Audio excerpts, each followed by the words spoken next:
Good day, you all. Welcome back to my channel. Welcome to those who are new. If you don't already know, I am Trinice L. Jackson. It's been a minute, you all, since I've been on YouTube. It's been about 5 months. I took a little hiatus. I had to do some things for myself. A lot of times in my videos on Facebook and Instagram, part of my introduction is telling people when God has granted you a new day, graciously granted you a new day, it gives us an opportunity to do some things we always wanted to do. And I had to do some things for me. I had to take some time off for me. As much as I want to give myself to you all and share my gifts with you all, I had to do some things for me. So I had to take some time off. God gave me permission to take some time off, but now I'm back because I was telling people last week that I was struggling. I was doing some 1 minute TikTok videos. I love to put music behind my videos. I just love it. And I was I would wake up and God would give me something and it would just flow lovely, no problems. Then I got to a point where I had too much to say, and I started cutting and pasting my videos or my words, because I'm like, this is too long. This is over the 1 minute allowance. So now I have to cut and paste. Now I got to figure this out, and it was taking me so long because I had so much to say. And then there's a third step to this. Then I got to a place where I felt like I wasn't hearing from God. I'm like, oh my God, I can't even come up with one. God, you're not even giving me something to speak about for 1 minute. Now, what is going on? And then I realized I had to realize that God gave you your time off. And I did tell people I told people on Facebook and Instagram that when I had decided to take some time off, I did initially say to the spring. And then I kind of, towards the end of the video, added maybe the beginning of 2023. But God said, no, it's time now. And so the reason I wasn't able to get these 1 minute videos together anymore is because there's so much to talk about. And God was giving me so much. He said, stop cutting me short. Stop cutting me short. I mean, he didn't really say that to me. I didn't hear that. But I know that's what it meant. Stop cutting me short. There's things that I need for you to speak about. And the 1 minute video is not getting it. You had your time off. Get back to work, Trinice. So I'm back. I'm here. If you have yet to subscribe to my channel, hit the subscribe button. Hit the post notification bell so that you all will know when I upload new content. If you like what you hear, give me a thumbs up. If you don't, keep your like to yourself, for yourself. Save it for another day. Maybe this message isn't for you. It's not about the likes. It's not about the comments. It's not about the sharing my video or the lack thereof. It's about getting the message across to you all that God has given to me for you. So, excuse me. Got a little itch on my back. But anyway, I told people on Instagram and Facebook that, well, before I even go there, welcome to Love and Reciprocity. If you all notice, I've changed the name of my channel. I'm no longer under my name, Trinice L. Jackson. I am Trinice L. Jackson, but I'm under Love and Reciprocity. Go over to my Facebook page. It's open to the public under Love and Reciprocity, and you can look at my video on what Love and Reciprocity is to me, how I came up with Love and Reciprocity. I'm not going to get into that on here because I have other things that I need to talk about, and I want to be done in 15 minutes. 15 minutes is even a long time for YouTube. I know the analytics. I always talk about the analytics. They tell me how long people look at the videos. Some people look for 30 seconds. Some people look for a minute. Some people look at the video all the way through. As long as if you can glean something from the first minute of the video, then my work has been done.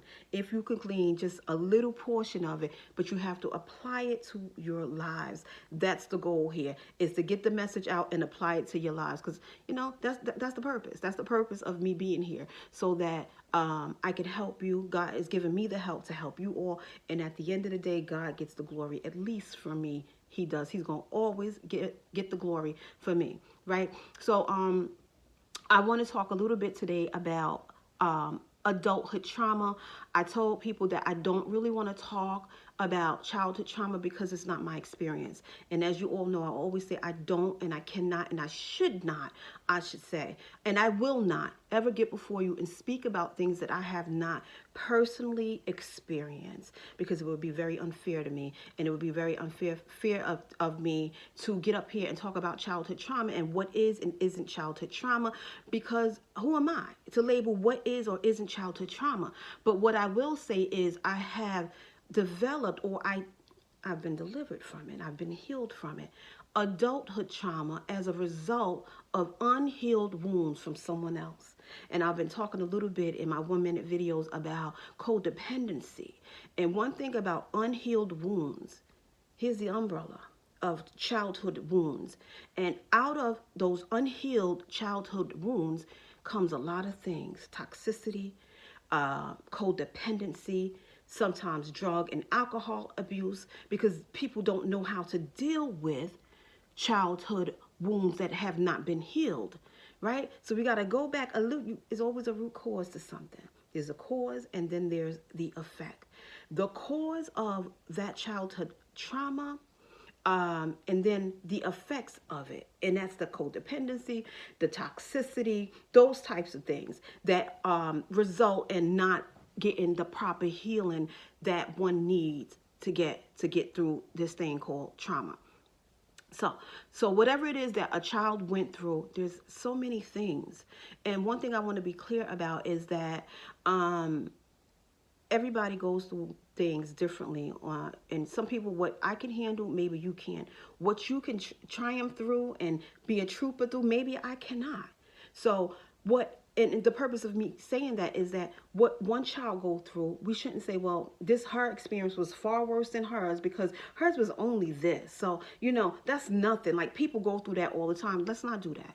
That's labeling people, and that's judging. That's basically a judgment on your part. So you have some kids who've been through sexual abuse as children. You have some children who have been through verbal and mental and emotional abuse. You have kids who have had to deal with abandonment issues. Kids who was in and out of foster homes. There's many reasons why what is considered traumatic to a child. But what happens is when that childhood trauma is not dealt with properly, it's not healed, it's not faced on. Now we are adults dealing with childhood wounds and childhood trauma.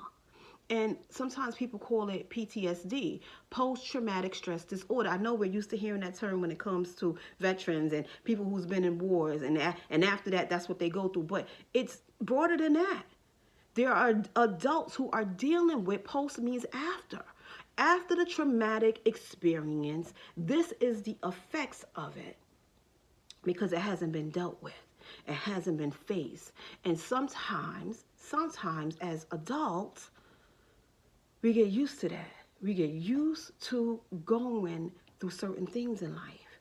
We are rooted and grounded in traumatic experiences. Childhood trauma is a part of who I am. Some people think this is a part of who I am.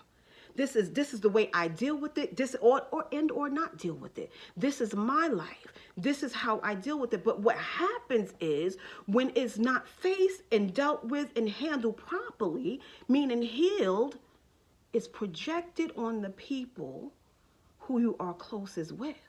Your partner, your spouse, your children. It's just, and I like to be clear about this. It's not just about romantic relationships. It's not just about projecting onto your partner who you are close with and who you have relationship with. Sometimes it's projected onto your children. And this is how, and I don't know where I'm going with this because I feel like God is going to take me another direction. And sometimes this is how generational curses are formed. I talked a little bit about that before. Being in a place where the mindset has not been changed, and it's passed on from generation to generation to generation. But in this reality, sometimes when a parent is not healed of childhood trauma, it's passed on to their children and their children. But somebody got to get in a place where they say it has to stop here. You have to face what it is that you're going through. Now, the reason I said I'm not going to focus too much, I don't even know if I said it in here. I'm talking so much. But the reason that we are faced with the reason that we are not dealing with the childhood trauma is because as kids, we can't. We need an adult to help us through the childhood trauma. But if the parent or whomever it is, the caregiver, is not helping that child through the childhood trauma, then again, we are adults dealing with childhood trauma.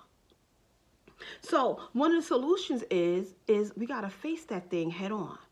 And healing is hard, y'all. It's a hard thing, and I'm explaining to you why it's hard. And or I shouldn't say why it's hard, but look at what happens when I had a surgery a year ago, not quite a year. In December, it will be a year that I had arthroscopic surgery. I had a full tear in my rotator cuff. And after I had that surgery to correct the issue with the tear, my God, the healing process was traumatic to me. It was traumatic to me. It was so painful. There was a point when I said, I probably shouldn't have had the surgery because I feel like this is worse than the injury itself. But as time went on, the injury began to heal and I began to feel better. I still have pain. It's a long process. I still have pain. I have a lot of pain when I'm working. My hand is in a certain position.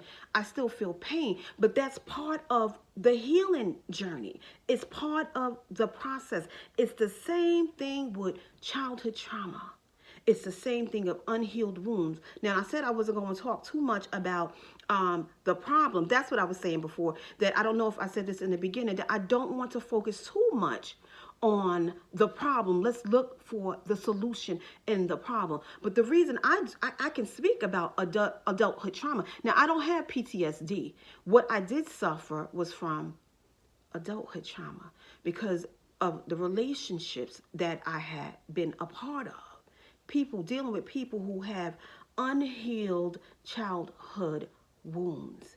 And they begin to project that onto you. And this is how codependency is formed, you all. You know what codependency is. It's one person that's giving and it's another person that's taking. And it's a vicious cycle. It's a vicious cycle. And that co means it's mutuality. It's mutuality in a sense.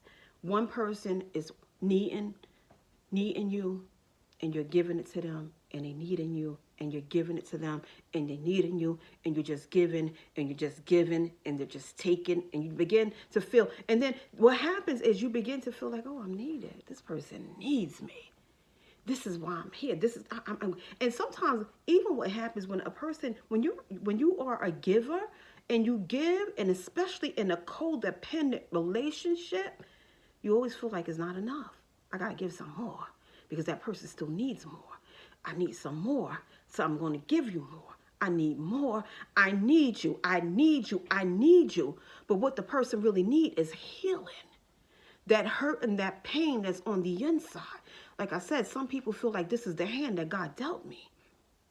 I talked about being in a dark, and I'm 12 minutes in. I talked about being some videos ago, a while ago. I talked about being in a dark place, and I was in a dark place in my life. And some people automatically assume when a person is in a dark place and they've been in that dark place all their lives, it's because of sin. Sometimes it's because of unhealed trauma. People get so used to living like this. This is my trauma. This is a person who is resistant to healing. These are their unspoken words to God. God, this is my trauma. This is my life. I'm going to deal with my trauma the way that I want to deal with it. Some people get real with God without even saying it. This is my trauma. This is my life. This is what you allow for my life, God. This is the hand you dealt me. This is the hand I'm going to deal with. When I'm ready to get rid of my trauma, I'll give it to you. But until then, back off. Back off. This is my life. I'm not ready to give up what I'm feeling. I have every right to hold on to this all of my days if I so choose to. This is the dark place I'm talking about. That vicious cycle of being in darkness. You're just living in darkness because of these unhealed wounds. These unhealed wounds that you don't want to face because the healing journey is so painful. It's very painful. So these are our unspoken words to God. Well, some people, you want to keep it real with God. God, you allowed this. You allowed this for my life. Now you just want me to give it to you. And I'm not ready. I'm the queen of analogy, you all. I'm the queen of analogies. So think about a person who, let's talk about a person who has gangrene. You know what I think for the most part, most of us know what it is and what causes it. is a lack of supply of blood and oxygen to a certain part of the body. It's a bacterial infection. It causes the leg, or it causes a body part to become dark. It becomes disease. And a lot of times when a person has gangrene, if it's not caught in time, it could be instant death for some. Those who are experiencing it, a lot of diabetics experience it. This is why they tell you got to be very careful that you do not cut yourself, because it's hard to heal. The diabetics wounds are hard to heal. So think about a person, I'm going to try to make this fast, a doctor who comes in and tell you, well, I'm not going to say any names. I'm going to say John Doe, because I don't want to speak any names out there. Speak nothing over your life. Certainly not going to speak it over your life nor mine. So God, the doctor comes in and say, well, Mr. Doe, I'm sorry, but we're going to have to amputate your foot or your leg or your arm or a thumb or whatever it is. And most patients are saying, no, doctor, no, we can't do that. This is a part of my body. My leg, my foot, my arm, my finger, my toe, my thumb. God, no. I don't want that. Let's find another solution. And they may give that patient antibiotics and they keep trying to treat it, but it's getting worse. And if there's an infection in the body, it's going to keep spreading if it's not healed. If it's not healed, it's going to keep spreading, which means what? Death. That happens when we are dealing with childhood trauma. It's not a physical death, but it's a spiritual death. So the doctor comes along and say, well, I have to amputate your foot. And you're in pain because you have a fever. Anytime there's an infection in the body, there's a fever. You're in pain. Nothing is working. The antibiotics, you are resistant to the antibiotics. But when that doctor performs that surgery and removes that limb and cuts off that disease, the healing process is painful. I don't know. I can imagine it's painful. I'm talking from experience from the surgery from my shoulder. I can imagine the healing process being extremely painful. But as you get through that healing process and you get to a place where you are feeling better, you accepted what had to happen, it's the same thing with childhood trauma and unhealed wounds. When you allow God to heal you, I told people on Facebook and Instagram that you have to be open to healing. You got to be open to healing. And I told you all that. I'm a healer by nature. I'm a healer by nature. But I also told you in that same breath that God said that my job wasn't to heal a person of their childhood trauma. He said, that job is mine. I'm the healer. I'm the way maker. These are God's words to me. He said, I am the healer. I am the way maker. He said, they got to come to me for that healing. You have to be open to healing in order to get well. And some of us, we're not ready for it. We feel like this is our fate in life. And I talked a little bit about the dark place that you are in. This is why it's very important for believers and those who believe in God and know who God is to let your words be a lamp unto someone's feet so it can light their pathway and help bring them out of darkness. Some of us want to condemn people because they're in darkness because they think it's all about sin. It's not always about sin. Darkness, as Dr. Martin Luther King said, darkness cannot drive out darkness. Only light can do that. You cannot fight fire with fire. So make sure that our words are uplifting people and not condemning them. I've always said this when I was in the church. Do not use fear tactics to bring people to God. Use love. Not even about tactics. Use your love. Use your light to show people who God is. Some of us push the wrath of God rather than the love of God. We push the wrath of God. Once a person develops a relationship with God, they will know what his wrath is. There's a flip side to every coin. There's love and there's hate. There's peace and there's war. So God is very fair. He's just. He's gracious. He's merciful, but he's also just. And he's a very fair God. If he wasn't fair, then that means there would be no justice for us. That would mean he's unjust, but he can't be unjust or unjust. He's a God of justice. So that is my message on today. 20 minutes. I didn't mean to go that long, and I actually had so much more to talk about, but I know that, you know, it's hard to keep someone's retention that long. I know, because I'm busy, and sometimes I look at the video and I see I check and it's like 10 minutes. I'm like, oh, I can't do that today. And sometimes that happens, but what we need to do is be open to healing, because what happens is the people that are around you will be affected tremendously if you are not healing those childhood wounds. They have to be dealt with. The healing journey, like I said, is going to be painful, but they have to be dealt with. They have to be faced on, because what happens is we begin to pass that on from generation to generation to generation. And that's not how God wants us to live. That's a broken way of living. He wants us to be healed and whole, so that we can do the work that He has called us to do, whatever that work may be. He wants us to do it whole. We can't do work broken, because we won't be effective. We won't be effective if we are in a space, in a place of brokenness. So that is my message on today, you all. Thank you for stopping by. I hope that you all have a beautiful and wonderful week to come. I probably will not upload a video for another. We are at the end of October. No, we so kind of in the beginning. So probably in November is when I will upload a new video. Don't know what it's going to be about. Whatever God gives me, I'm going to give it to you all. Have a wonderful day.